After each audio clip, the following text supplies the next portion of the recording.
रिया नाम की एक महिला थी जिसने अपने जीवन को हमेशा मेहनत, जिम्मेदारी और ईमानदारी के साथ जिया था। वह एक नौकरी पेशा औरत थी जो दिन रात काम करके अपने परिवार की जरूरतें पूरी करती थी। उसका सपना हमेशा यही रहता था कि उसका घर भी दूसरों की तरह खुशियों से भरा हो और लोग उसके घर की इज्जत करें। रिया हर महीने अपनी सैलरी का एक बड़ा हिस्सा बचाती थी और धीरे धीरे उसने पूरे साल में एक अच्छी खासी रकम जमा कर ली थी।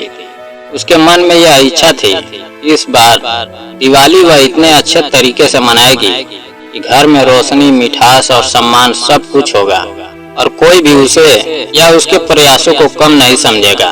वह चाहती थी कि उसके घर आने वाले हर मेहमान को यह लगे कि यहाँ सब कुछ बहुत सुंदर और व्यवस्थित है। उसने पूरे साल की बचत और अपने बोनस के पैसे मिलाकर लगभग 1,50,000 रुपए दिवाली की तैयारियों में लगाने का फैसला किया और जब उसने यह निर्णय लिया तो उसके मन में बहुत उत्साह था।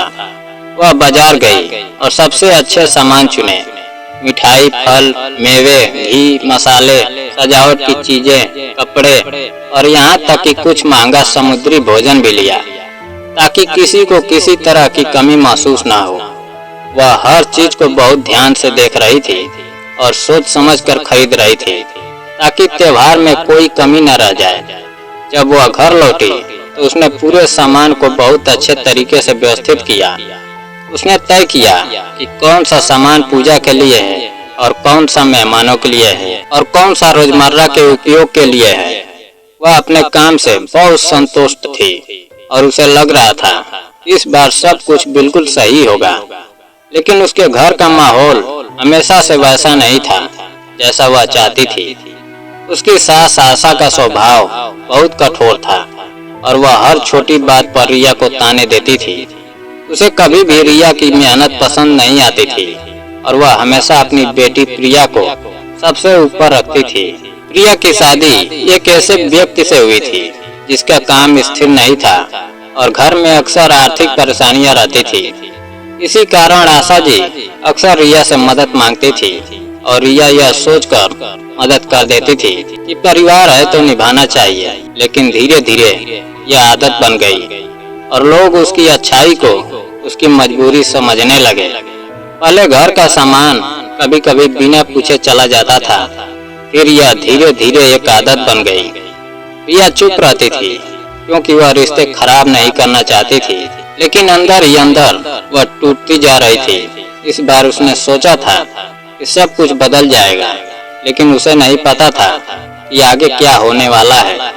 दिवाली से कुछ दिन पहले जब वह ऑफिस से घर लौटी तो उसने देखा कि उसका पूरा फ्रिज खाली था और रसोई में रखा हुआ सारा महंगा सामान गायब था। वह हैरान रह गई और उसे समझ नहीं आया यह कैसे हो सकता है। उसने पूरे घर में देखा और फिर उसे एक कागज मिला जिसमें लिखा था कि थोड़ा सामान प्रिया के घर ले गए हैं और वहाँ सब मिलकर खा लेंगे। यह लिखावट उसकी सास आशा की थी।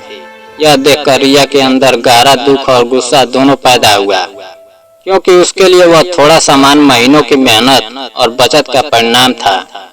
उसने तुरंत अपने पति विक्रम को फोन किया, लेकिन विक्रम ने इस बात को बहुत हल्के में लिया और कहा कि माँ ने बस थोड़ा सामान ले लिया है, इसमें इतना बड़ा मुद्दा बनाने की जरूरत नहीं है।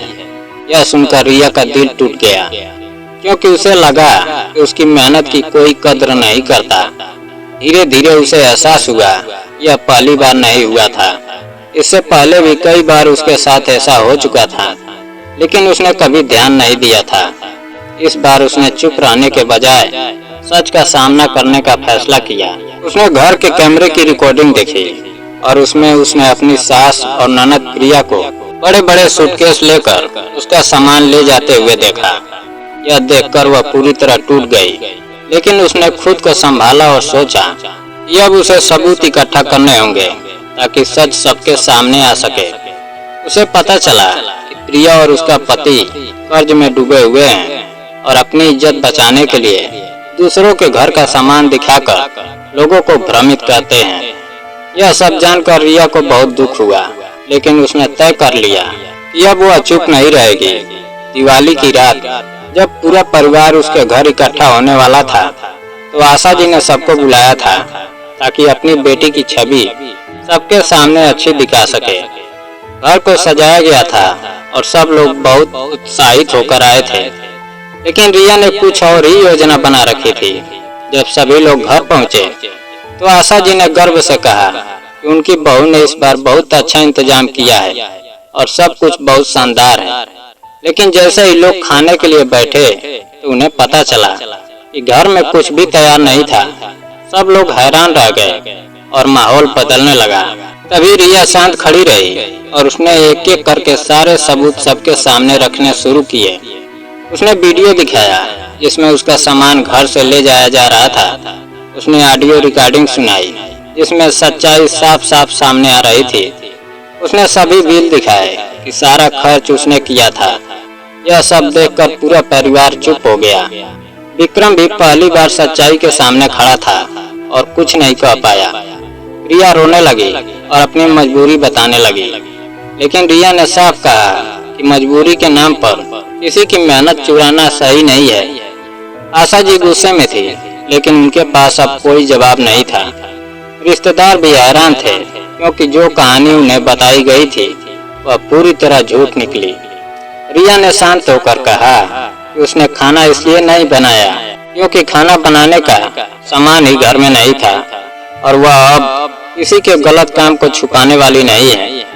वह अब अपनी आवाज उठाएगी और अपने सम्मान की रक्षा करेगी। उस रात सबको समझ आ गया कि रिया अब बदल चुकी है और उसकी चुप्पी अब उसकी कमजोरी नहीं बल्कि उसकी सबसे बड़ी ताकत बन चुकी है। दोस्तों, अगर कहानी पसंद आई हो वीडियो को लाइक और चैनल को सब्सक्राइब करना ना भूलें। जय हिंद।